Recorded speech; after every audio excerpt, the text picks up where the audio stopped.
পশ্চিম বর্ধমানে ইডির হানা, বুদবুদ থানার নবনিযুক্ত ওসির বাড়িতে চলল তল্লাশি।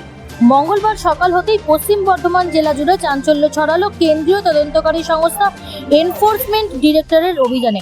বুদবুদ থানার নবনিযুক্ত ওসি মনোরঞ্জন মণ্ডলের বাড়িতে এদিন সকাল থেকে তল্লাশি শুরু করেন ইডির আধিকারিকরা। যদিও এখনো পর্যন্ত তিনি আনুষ্ঠানিকভাবে বুদবুদ থানার দায়িত্বভার গ্রহণ করেনি।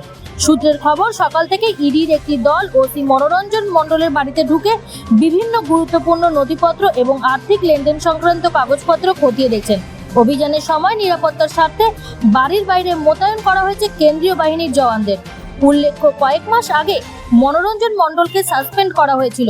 পরে তাকে আসানসোল দুর্গাপুর পুলিশ কমিশনারেটের স্পেশাল ব্রাঞ্চে দায়িত্ব দেওয়া হয় এবং সেখান থেকে সম্প্রতি তাকে বুদবুদ থানার ওসি হিসাবে নিয়োগ করা হয়। তবে দায়িত্ব গ্রহণের আগেই ইডির এই অভিযানে নতুন করে একাধিক প্রশ্ন উঠতে শুরু করেছে। শুধু ওসি মনোরঞ্জন মণ্ডলের বাড়িতেই নয়, একই সঙ্গে পশ্চিম বর্ধমান জেলার বিভিন্ন প্রান্তে কয়লা ও বালি ব্যবসার সঙ্গে যুক্ত একাধিক ব্যবসায়ীর বাড়িতেও ইডির পক্ষ থেকে অভিযান চালানো হচ্ছে বলে জানা গিয়েছে।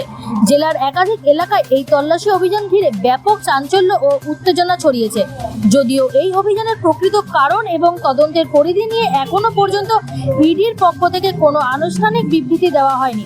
জানা গিয়েছে, কয়লা ও বালি সংক্রান্ত আর্থিক অনিয়মের অভিযোগের সূত্র ধরেই এই অভিযান চালানো হচ্ছে।